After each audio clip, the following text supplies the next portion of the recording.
Este podcast é produzido pelo Correio Brasiliense. E aí, quando eu cheguei em Paris, eu vi o Banco do Brasil. E aí eu falei, nossa, tem Banco do Brasil aqui, eu quero ser administrador do Banco do Brasil aqui em Paris. Aí eu, na minha ingenuidade, pensei, como é que eu posso fazer para isso acontecer? Aí eu pensava, eu preciso conhecer uma agência do interior, conhecer uma agência do capital, inglês eu já falava, me formar e ir para a área internacional. Então, na minha santa ingenuidade, eu cumpri esse meu Seu itinerário. roteiro já estava pronto. Já, eu acreditava que era possível, né?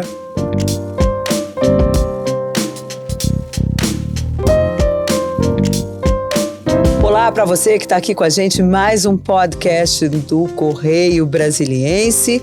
E hoje, eu e Roberto recebemos Renato Gerúndio Azevedo, que foi diretor do Banco do Brasil, trabalhou mais de 18 anos. Quantos anos, Renato? Na área internacional do banco e acaba de escrever um livro, Histórias de um Expatriando, lançado aqui em Brasília. Afinal, ele nasceu aqui, é a cidade dele, onde ele foi criado, teve parte dos seus filhos, conheceu aqui o amor da sua vida, enfim, a vida dele começou, pode-se dizer assim, em Brasília. Renato, muito bem-vindo ao podcast do Correio, é um prazer receber você aqui.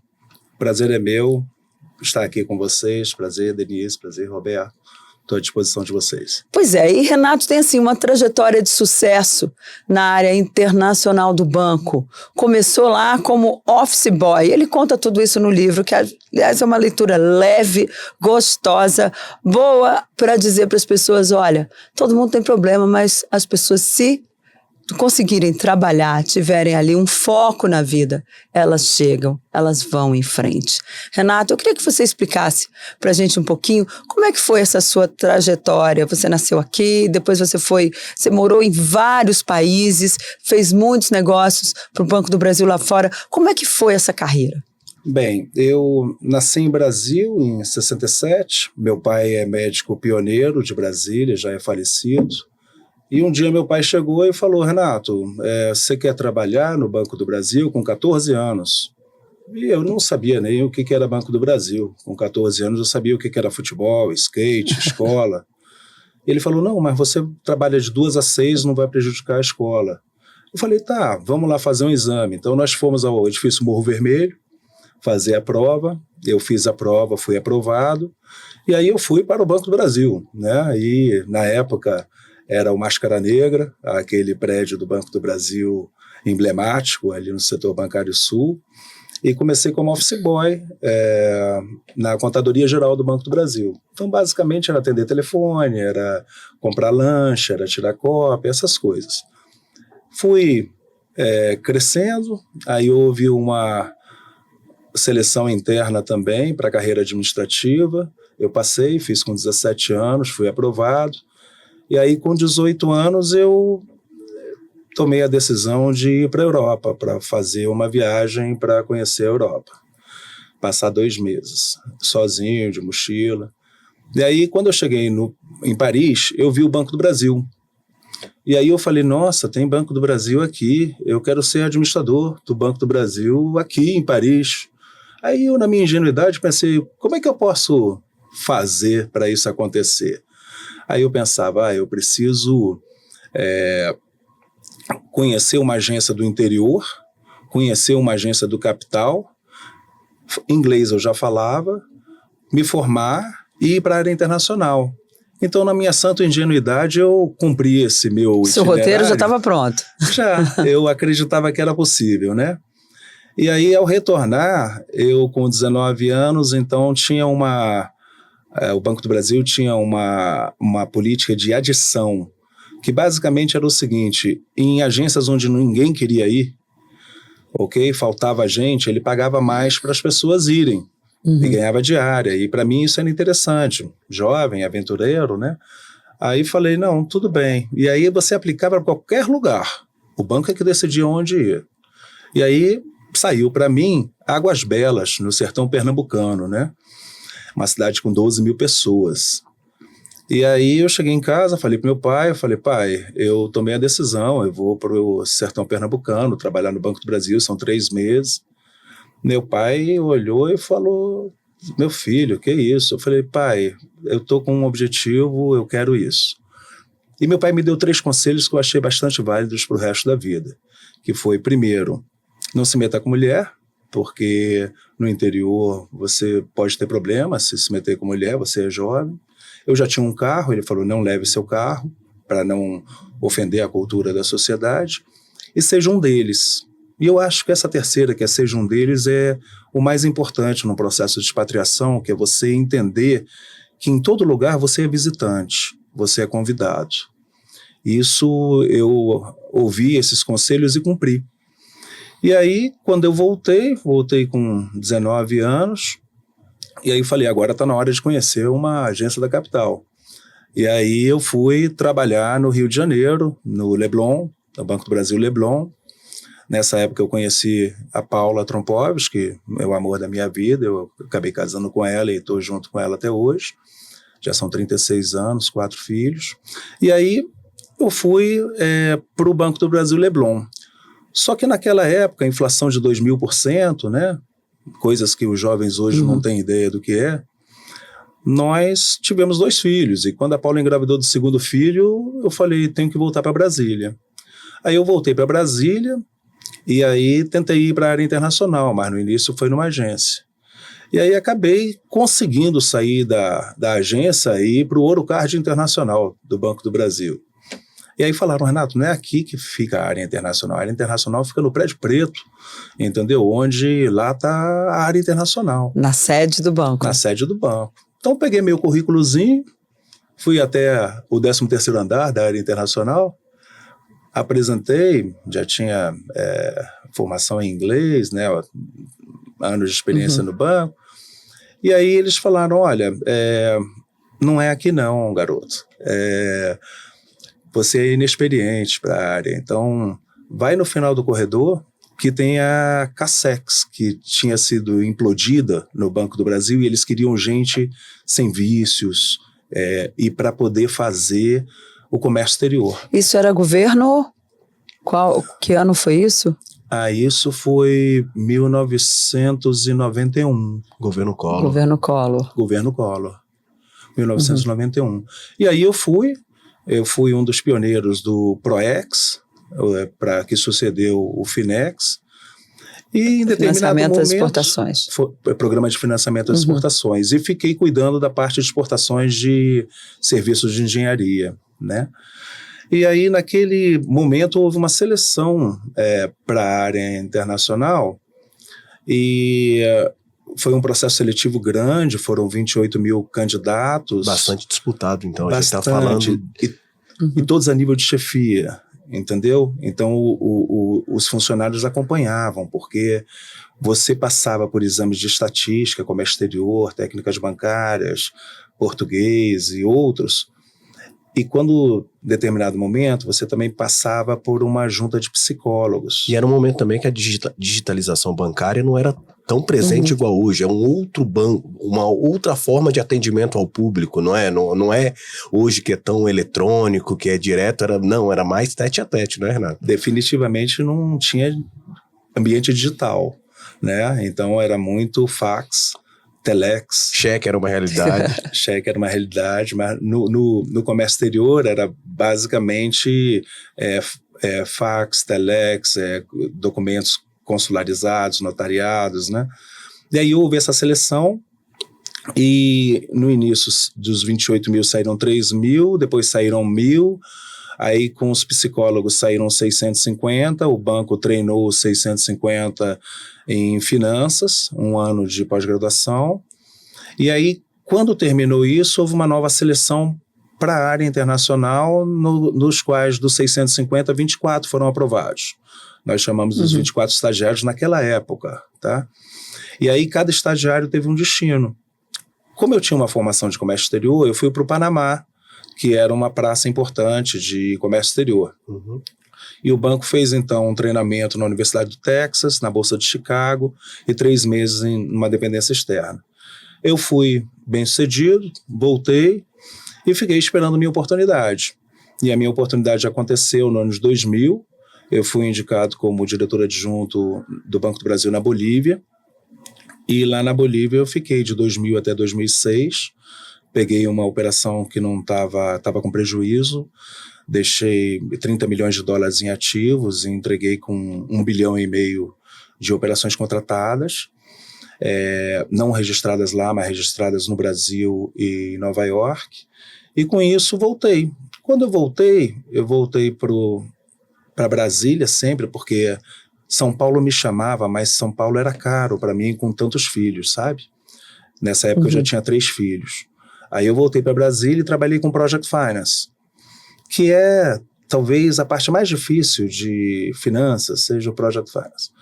E aí trabalhei 2 anos com isso, até que apareceu... O que é o Project Finance? Project Finance é um financiamento que você tem que estruturar com base nos recebíveis do projeto. E então, é uma série de variáveis que influenciam o modelo. Então, você tem que rezar para dar tudo certo. Porque você estima inflação... Você vai nos recebíveis, né? Ou seja, o projeto tem que dar certo para você poder receber. Exato. Então, é um projeto, normalmente, o que a gente chama greenfield, que não tem nada, é tirar do papel e montar, né? E na época eu trabalhei com plataformas de petróleo, entendeu? Então, a Petrobras estava, naquele momento, terceirizando as plataformas de petróleo, não tem nada a ver com SET Brasil, ok?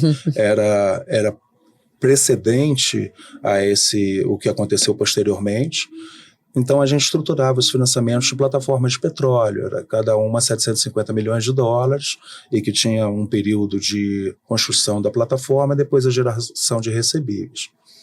E com essa expertise, eu me habilitei também para Dubai, que o Banco do Brasil tinha uma divergência, que o gerente-geral de Londres não queria que alguém ficasse em Dubai, e o diretor regional queria.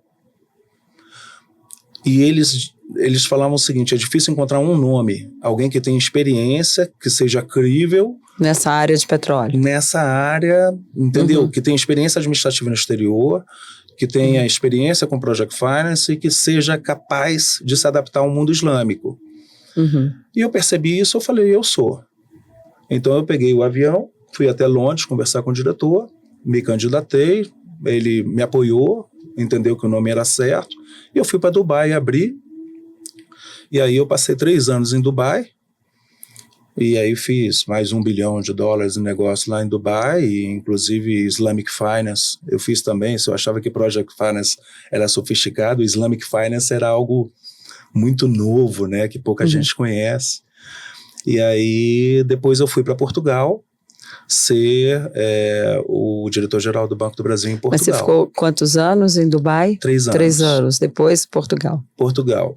E no Banco do Brasil, a expatriação normalmente ela ocorre por 5 anos. E na cultura do banco, naquela época, você ia uma vez para o exterior. Ir 2 era difícil. Eu consegui ir 2 até aquele momento. E aí eu acabei voltando de Portugal, fui ser diretor da ABGF, cuidar de seguro de crédito de exportação, que era um assunto que eu conhecia muito bem, e cuidar de Project Finance, que também eu conhecia muito bem. E aí passei 2 anos, e depois eu falei, eu não gosto muito de negócios, o sentimento de funcionalismo público para mim não encaixou muito bem. Eu gostava mais de trabalhar para o banco. E aí eu fui para a Bolívia. E aí terminei minha carreira na Bolívia, me aposentei e sigo trabalhando, né? Na iniciativa privada agora? Agora na iniciativa privada, trabalho na construtora, e essa construtora também me expatriou e hoje eu estou em Gana. Mas o livro vai até Portugal. Eu resolvi fazer um ponto de corte nele e falar não só da minha trajetória pessoal, da história da minha família também. Ô Renato, na sua apresentação inicial, você falou que um dos ensinamentos do seu pai foi se tornar um local. Falando sobre a Bolívia, que é um país daqui da América do Sul, próximo da gente, Como que foi essa experiência? Como que era o trabalho desenvolvido lá? O que você via de características no povo boliviano e fazendo uma comparação com o brasileiro? Olha, primeiro que foi La Paz. A Bolívia é um país grande, né? Mas La Paz é Andes, 3.600 metros de altura, ar rarefeito, não tem árvore, não tem inseto, não tem oxigênio. Então, a adaptação para La Paz era algo que eu tive muita dificuldade do ponto de vista físico. A minha esposa, ela corria e ela costumava se adaptar mais fácil. Mas dos nossos filhos, por exemplo, sempre que a gente voltava, uma ia para o hospital, porque o batimento cardíaco dela ia a 150, até diminuir. Então, o ambiente climático de La Paz é bastante hostil. Com relação ao povo, eu amo o boliviano e eu, cada vez que ando, eu amo cada vez mais todos aqueles que eu conheço. E eu percebo que todo mundo é igual. Então, a experiência foi boa, só que eu vivi coisas na Bolívia surreais, por exemplo. Na época teve a passado da Bolívia é um passado muito turbulento, é o país com mais golpes militares na América Latina. E houve guerra entre exército e polícia. Então, por exemplo, durante 15 dias o mercado estava fechado, os clientes não tinham dinheiro e a gente precisava dar dinheiro, porque nem os ATMs, caixas eletrônicos funcionavam, faltava dinheiro para comprar e as coisas eram compradas no mercado paralelo. O leite saía de 10 para 100, por exemplo, entendeu? E era um momento que o dinheiro era uma realidade, né? Fazia parte do dia a dia da... Sem dúvida, naquela época era cash. Entendeu? Não era, né, tudo aqui no aparelhinho, né? Não tinha Pix, cartão de crédito, né? Cartão de crédito era ainda na maquininha, né? Lá no carbono. Entendeu? E aí faltou dinheiro. E o Banco Central, ele não se comprometeu a dar segurança, porque a rua estava um caos, Denise. Tinha polícia contra exército, multidão, mineiros explodindo bombas, e a gente precisava pegar o dinheiro. Então, eu fui com outro funcionário e 2 policiais à paisana, com bolsa de mulher, ao Banco Central, trazendo em cada bolsa $500 mil. Então, imagina, no meio da multidão, no meio daquilo para entregar para os clientes, né? Para as pessoas poderem tirar dinheiro. Do Brasil, para poder dar para os clientes isso daí. Então, são histórias assim, surreais, né? Que eu falei, eu tenho que dividir isso, sabe? Em matéria de negócio, era o trade finance normal. Eu estruturei uma operação de Proex para uma, que eu conheci o Proex, né? Para uma construtora brasileira, com o financiamento da Corporação Andina de Fomento. Foram $359 milhões, uma operação bastante expressiva. A gente fazia operações sindicadas também da Petrobras na Bolívia, entendeu? A gente administrava aquele negócio e fazia os gasoduto, né? O gasoduto era... o gasoduto, ele era a forma de escoamento do gás, mas a Petrobras, ela explorava o gás. Então ela tinha uma operação de exploração de gás bastante significativa e era bastante dinheiro, entendeu? E aí a gente passou a administrar esses 3 negócios, o Proex, a Petrobras e financiamentos para empresas bolivianas, e com isso a gente tornou a operação rentável e botamos 1 bilhão também registrados. Agora, no governo Fernando Henrique, essa operação chegou, foi no governo Lula? No governo Lula. Nem me lembro, no governo Lula, que eles pegou a transição. E porque ali, inclusive, eles estatizaram, né, a operação de gás, né, na Bolívia. Essa questão de estatizar o gás na Bolívia é interessante porque ela é cíclica. Não foi a primeira vez e não vai ser a última. Então, se você olha o processo de estatizações, nacionalizações do setor de hidrocarbonetos, já aconteceram 4. Então, o jogo é o seguinte, mercado privado entra, explora, ganha dinheiro, o Estado boliviano nacionaliza. Ele não tem condição de fazer os investimentos, ele abre para a iniciativa privada de novo. a iniciativa privada volta, explora, ganha dinheiro, sabendo que lá na frente vai ser O estatizado. governo vai estatizar. E foi Então, isso que aconteceu aquela vez lá no também. governo. Aconteceu a mesma coisa. Às vezes a mídia fala que, ai, por que aconteceu? Mas quando você olha para o passado, é cíclico.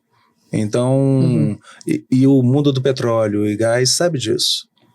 Então já entra precificando isso. Agora, eu queria falar um pouquinho também sobre o Oriente Médio, porque além de Dubai, você fazia muitos negócios também com o Catar, ali para o banco, né? Teve uma época de muita parceria naquela região. É possível trabalhar ali de uma forma tranquila, sendo que é uma região que volta e meia, não nos Emirados, mas ali o Oriente Médio andou meio difícil, né?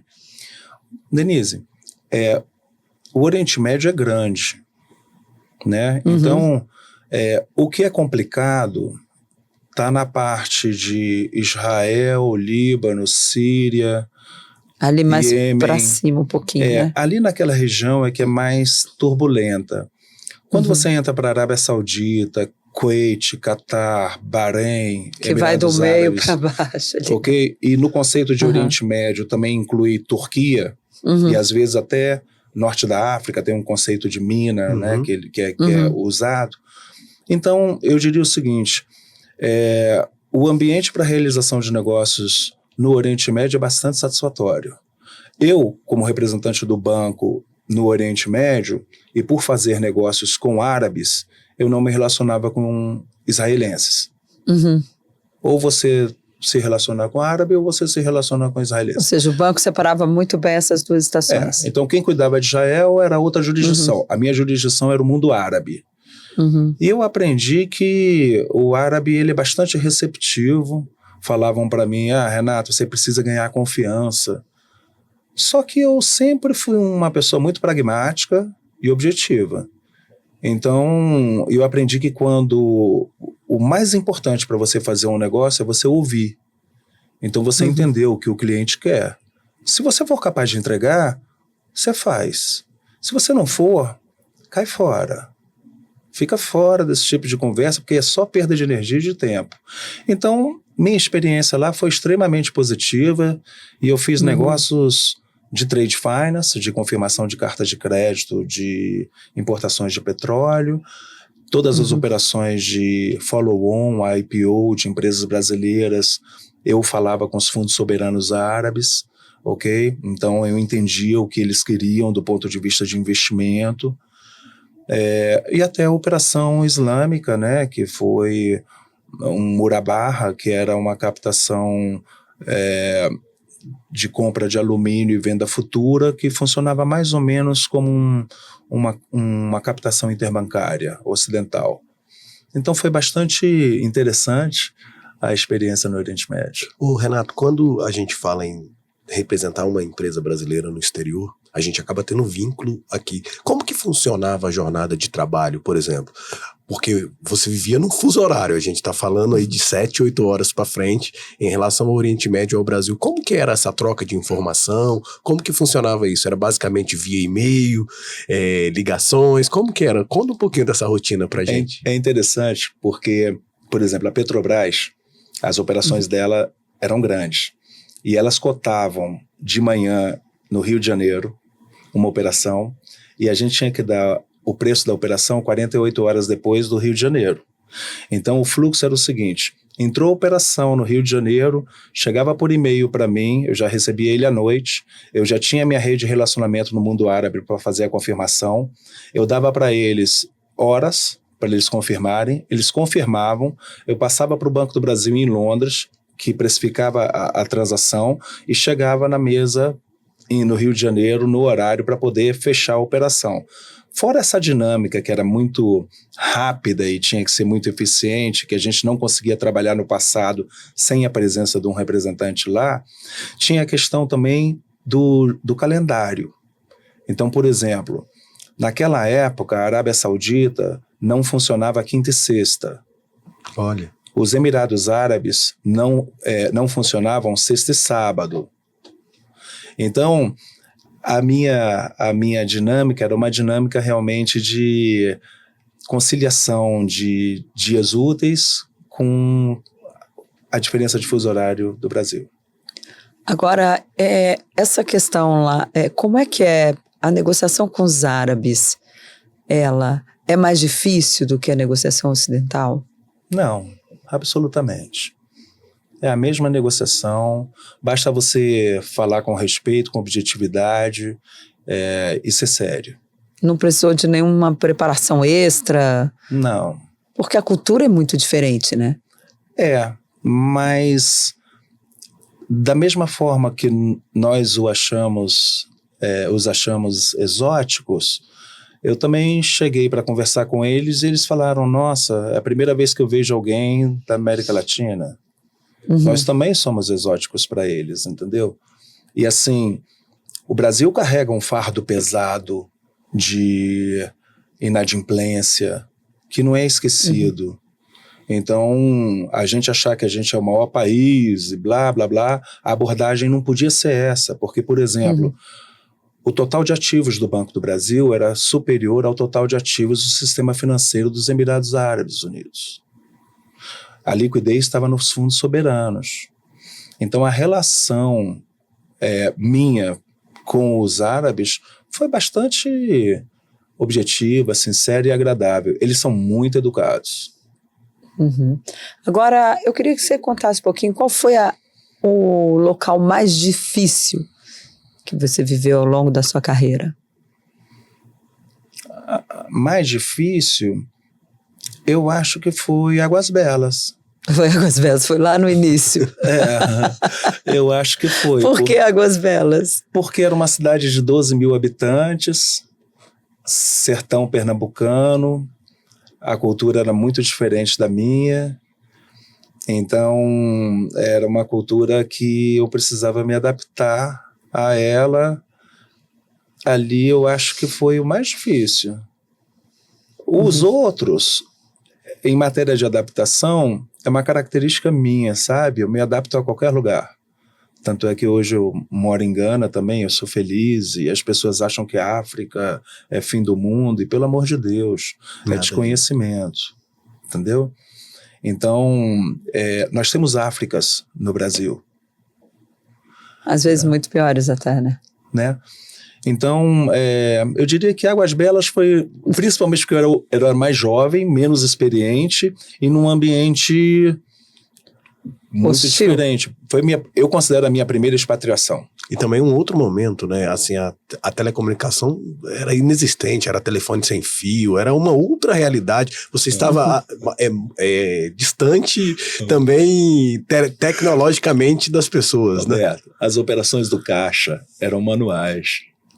Quando terminava o dia, fazia o acompanhamento dos lançamentos manualmente. Fila bancária era uma realidade, né? Assim, as filas gigantescas nos anos 80.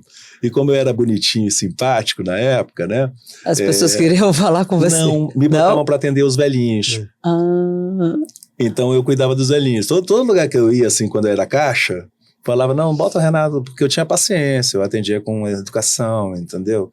E foi. Aqui no livro, você conta uma passagem na Turquia, lá pela página 162, que você fala de uma visita que você diz que quando você que estava, inclusive, o presidente Lula numa reunião, a missão brasileira na Arábia Saudita, aí você montou uma agenda também na Turquia, com um lance que por acaso facilitou um dos encontros mais importantes que pretendia ter em Istambul, do presidente Lula, um encontro do presidente Lula.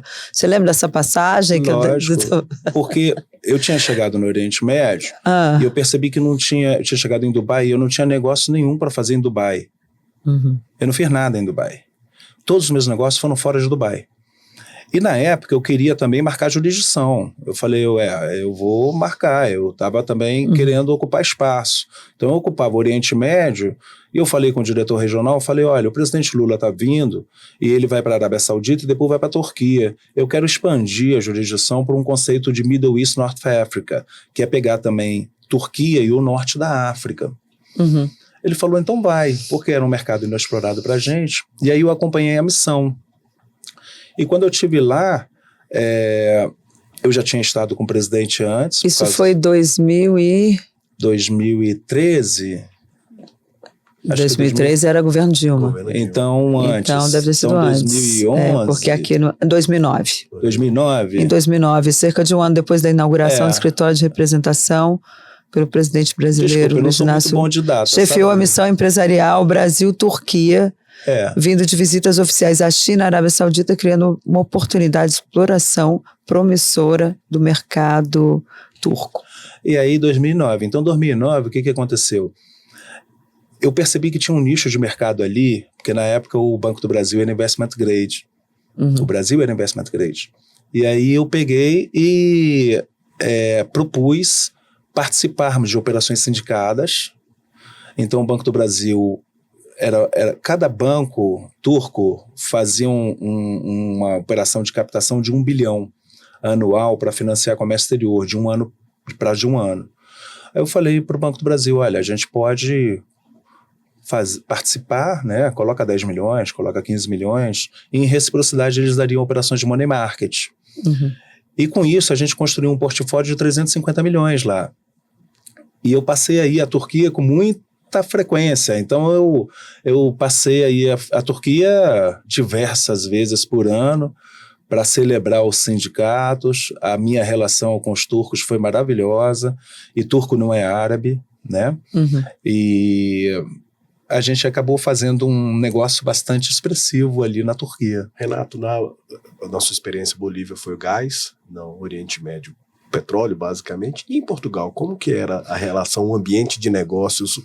Conta um pouco pra gente desse momento. Pois é, aí eu sou um cara corporate, tá? Eu nunca fui de varejo. E aí a operação em Portugal era de varejo, tinha 12 mil clientes. E quando me ligaram para falar, você vai para Portugal? Eu falei, mas Portugal, eu sou corporate. Não, mas a gente quer crescer em corporate. Então, quando eu cheguei lá em Portugal, aí eu descobri, não tem almoço grátis. Portugal tinha firmado um acordo com o Fundo Monetário Internacional e estava quebrado. E o Banco do Brasil não estava conseguindo rentabilizar a operação de varejo. Então, ele precisava da escala para a operação corporate. Então, para mim, foi fácil, porque eu tinha as aptidões para poder fazer um bom trabalho.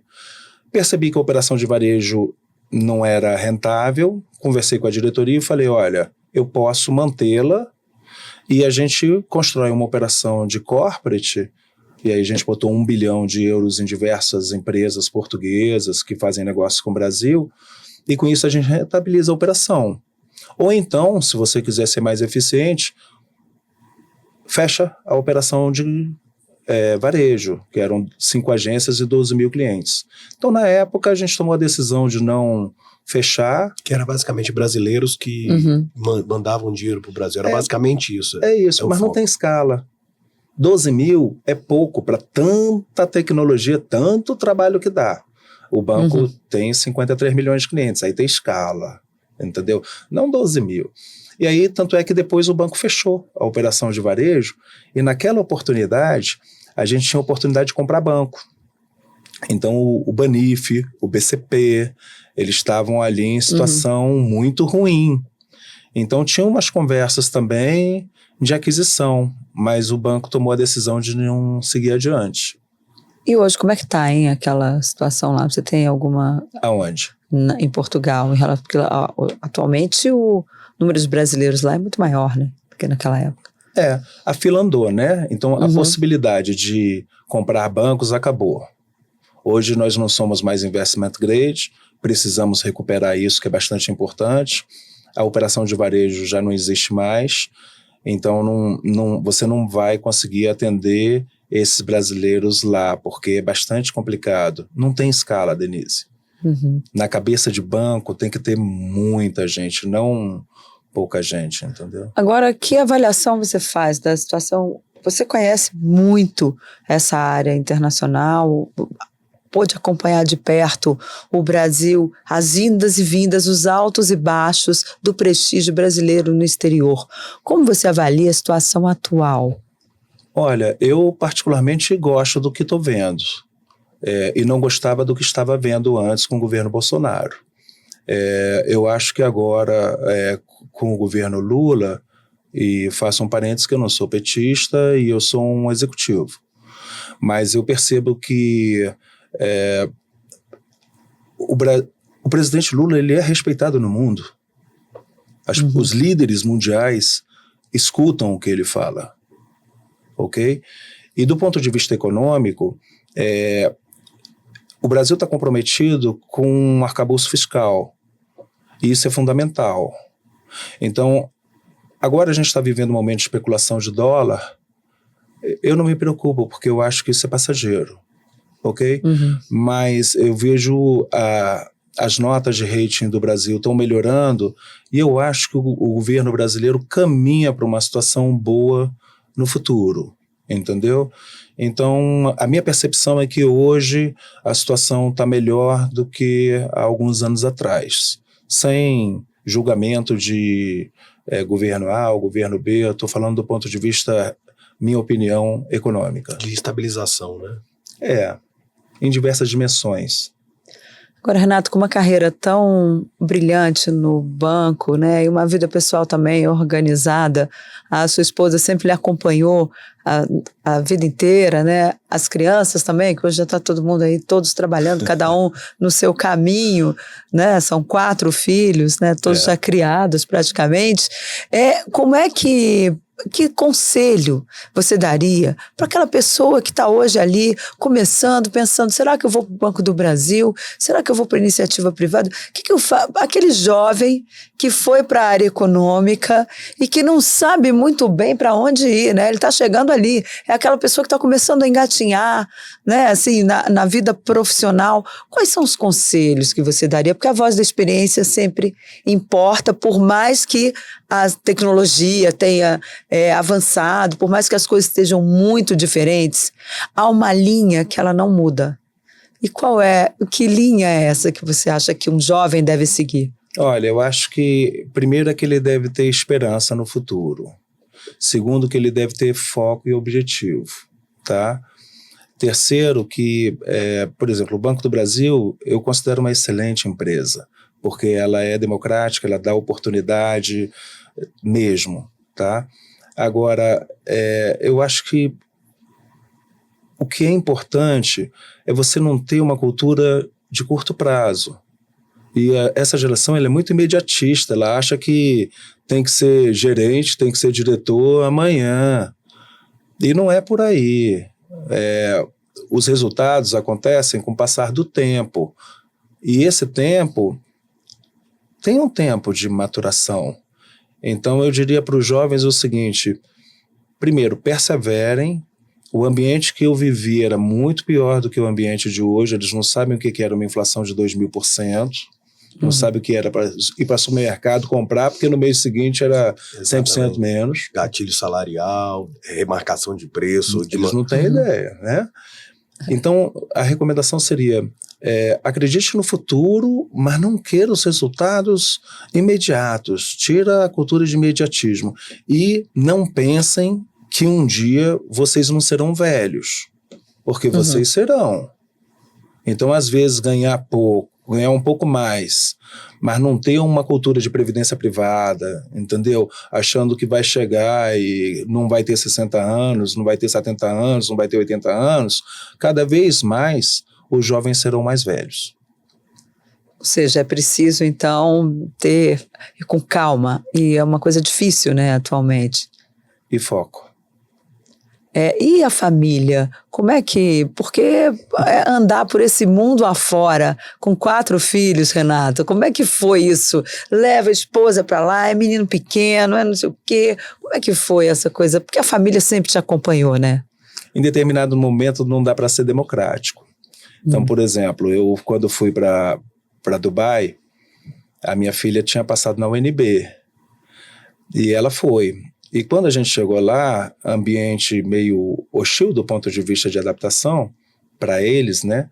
Porque alguns falavam inglês, outros falavam um pouco. Peraí, vamos só para situar. É a Luísa, a mais velha, aí tem a Renata, Tem o Aí Niltinho. tem o Niltinho. E tem a Sofia. A Sofia, que está agora com 18, é a mais nova? A Sofia 21. Tá com 21. 21. A Que é a mais Luísa, mais nova. velha, está com 33, a Renata está com 32, o Niltinho está com 27, a Sofia está com 22. Quando você foi para Dubai, era a Luísa que tinha passado no NB? Tinha 18 anos e não podia nem ir a bar porque não permitia ir a bar, né? Então ela tinha uns conflitos assim. Teve um dia no hotel que ela chorou e falou: pai, eu não quero voltar para o Brasil. Eu falei: minha filha, você não vai voltar para o Brasil. Eu batalhei muito para estar aqui. Então vamos fazer um curso. Eu não sei o que eu vou fazer. Faz administração, porque com a administração você resolve o problema e depois você pensa no que você quer. Faz a administração e vamos em frente, vamos aproveitar essa oportunidade. Então, quando eu pergunto para eles como é que foi, eles falam: eu não tive a oportunidade de escolher, eu sempre acompanhei meus pais. E o fruto disso é que hoje eu estou com uma filha em São Paulo, uma filha trabalhando em Dubai, uma filha estudando em Londres e um filho que virou indigenista e que de vez em quando... Está nas aldeias indígenas. Está nas aldeias indígenas por 7 meses, sem internet, sem água, sem luz, sem nada, entendeu? Foi esse o fruto que eu colhi. Uma família globalizada. Literalmente. Agora, Renato, acho que o nosso tempo está acabando. Eu queria que você deixasse assim uma mensagem para as pessoas que estão acompanhando aí o nosso podcast, os nossos internautas.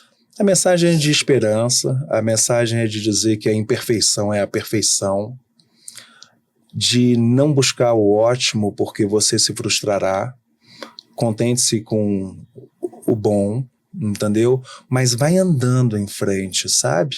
Às vezes as pessoas querem o ótimo e não percebem que o bom tá bom. Eu costumo dizer que se a equação tá positiva, mantenha a equação. Se a equação tá negativa, corrija a equação, tá? E tudo é possível. Tudo é possível, entendeu? Mas para aqueles que trabalham, para aqueles que têm foco e a sorte acompanha. Ok, eu acho que o nosso tempo acabou. Eu queria agradecer muito a sua presença aqui no podcast do Correio. Seja muito bem-vindo e já fica o convite para você voltar quando sair lá da África, né? Para contar a sua experiência lá, porque eu acho que vai render um programa inteiro, né, Roberto? Exatamente, Denise. É isso então, Renato, muito obrigada, um Feliz Natal, um Feliz Ano Novo, e para você que esteve aqui conosco até agora, o podcast do Correio fica por aqui, até a próxima e boas festas!